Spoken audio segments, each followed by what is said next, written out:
All right, so binary search is an algorithm we can use to find an element inside of an array.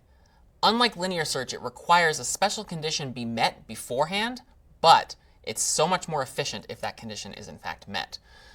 So what's the idea here? It's divide and conquer. We want to reduce the size of the search area by half each time in order to find a target number. This is where that condition comes into play, though. We can only leverage the power of eliminating half of the elements without even looking at them if the array is sorted. If it's a complete mix-up, we can't just out of hand discard half of the elements because we don't know what we're discarding.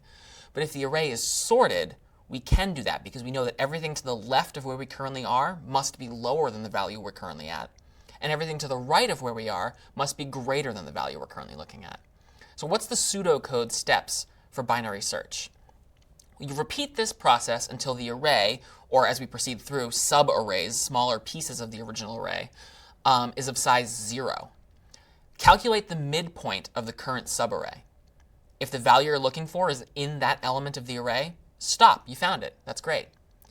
Otherwise, if the target is less than what's at the middle, so if the value we're looking for is lower than what we see, repeat this process again, but change the endpoint, instead of being the original complete full array, to be just to the left of where we just looked. We knew that the middle was too high, or the target was less than the middle, and so it must exist, if it exists at all in the array, somewhere to the left of the midpoint. And so we'll set the array location just to the left of the midpoint as the new endpoint. Conversely, if the target is greater than what's at the middle, we do the exact same process, but instead we change the start point to be just to the right of the midpoint we just calculated. And then we begin the process again. Let's visualize this, OK? So there's a lot going on here, but here's an array of 15 elements, and we're going to be keeping track of a lot more stuff this time. So in linear search, we were just caring about a target, but this time we want to care about where are we starting to look, where are we stopping looking, and what's at the midpoint of the current array. So here we go with binary search. We're pretty much good to go, right? I'm just going to put down below here a set of indices. This is basically just what element of the array we're talking about. With linear search, we care in as much as we need to know how many elements we're iterating over, but we don't actually care what element we're currently looking at. In binary search, we do, and so those are just there as a little guide. So we can start, right? Well, not quite. Remember what I said about binary search? We can't do it on an unsorted array, or else we're not guaranteeing that the certain elements or values aren't being accidentally discarded when we just decide to ignore half of the array. So step one with binary search is you must have a sorted array. And you can use any of the sorting algorithms we've talked about to get you to that position. So now we're in a position where we can perform binary search. So let's repeat the process step by step and keep track of what's happening as we go. So the first thing we need to do is calculate the midpoint of the current array. Let's say, first of all, we're looking for the value 19. We're trying to find the number 19. The first element of this array is located at index 0, and the last element of this array is located at index 14. And so we'll call those start and end.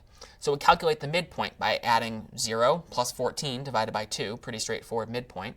And we can say that the midpoint is now 7. So is 15 what we're looking for? No, it's not. We're looking for 19. But we know that 19 is greater than what we found at the middle. So what we can do is change the start point to be just to the right of the midpoint and repeat the process again. And when we do that, we now say the new start point is array location 8. What we've effectively done is ignored everything to the left of 15. We've eliminated half of the problem. And now instead of having to search over 15 elements in our array, we only have to search over 7. So 8 is the new start point. 14 is still the end point. And now we go over this again. We calculate the new midpoint. 8 plus 14 is 22. Divided by 2 is 11. Is this what we're looking for?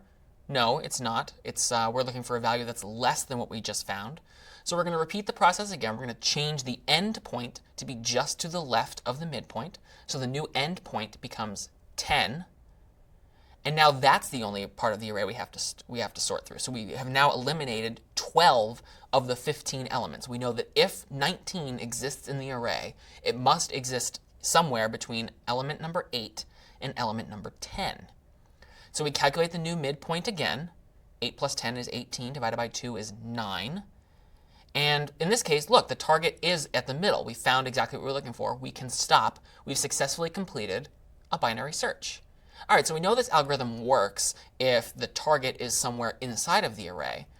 Does this algorithm work if the target is not in the array? Well, let's start it again, and this time let's look for the element 16, which visually we can see does not exist anywhere in the array. The start point is again 0. The end point is again 14. Those are the indices of the first and last elements of the complete array. And we'll go through the process we just went through again, trying to find 16, even though visually we can already tell that it's not going to be there. We just want to make sure that this algorithm will in fact still work in some way and not just leave us stuck in an infinite loop. So what's the step first? Calculate the midpoint of the current array. What's the midpoint of the current array? Well, it's 7, right? 14 plus 0 divided by 2 is 7. Is 15 what we're looking for? No, it's pretty close, but we're looking for a value slightly bigger than that. So we know that it's going to be nowhere to the left of 15. The target is greater than what's in the midpoint, and so we set the new start point to be just to the right of the middle. The midpoint is currently 7, so let's say the new start point is 8. And what we've effectively done, again, is ignored the entire left half of the array. Now we repeat the process one more time. Calculate the new midpoint. 8 plus 14 is 22. Divided by 2 is 11. Is 23 what we're looking for? Unfortunately, no. We're looking for a value that is less than 23. And so in this case, we're going to change the end point to be just to the left of the current midpoint. The current midpoint is 11. And so we'll set the new end point for the next time we go through this process to 10. Again, we go through the process again. Calculate the midpoint. 8 plus 10 divided by 2 is 9. Is 19 what we're looking for? Unfortunately, no. We're still looking for a number less than that. So we'll change the end point this time to be just to the left of the midpoint. The midpoint is currently 9, so the end point will be 8. And now we're just looking at a single element array. What's the midpoint of this array? Well, it starts at 8. It ends at 8. The midpoint is 8. Is that what we're looking for? Are we looking for 17? No, we're looking for 16. So if it exists in the array, it must exist somewhere to the left of where we currently are. So what we're going to do? Well, we'll set the end point to be just to the left of the current midpoint. So we'll change the end point to 7. Do you see what just happened here, though? Look up here now. Start is now greater than end. Effectively, the two ends of our array have crossed. And the start point is now after the end point. Well, that doesn't make any sense, right? So now what we can say is we have a subarray of size 0.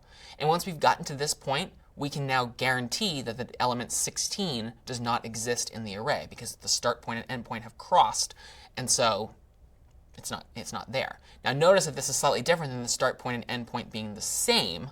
If we had been looking for 17, it would have been in the array, and the start point and end point of that last iteration before those points crossed, we would have found 17 there. It's only when they cross that we can guarantee that the element does not exist in the array.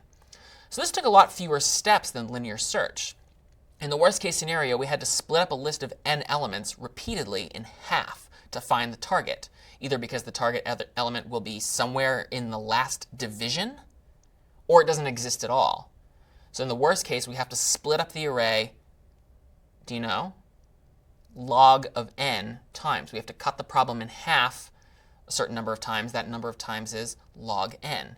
What's the best case scenario? Well, the first time we calculate the midpoint, we find what we're looking for. In all of the previous examples on binary search we've just gone over, if we had been looking for the element 15, we would have found that immediately. That was at the very beginning. That was the midpoint of the first attempt at a split of a division in binary search.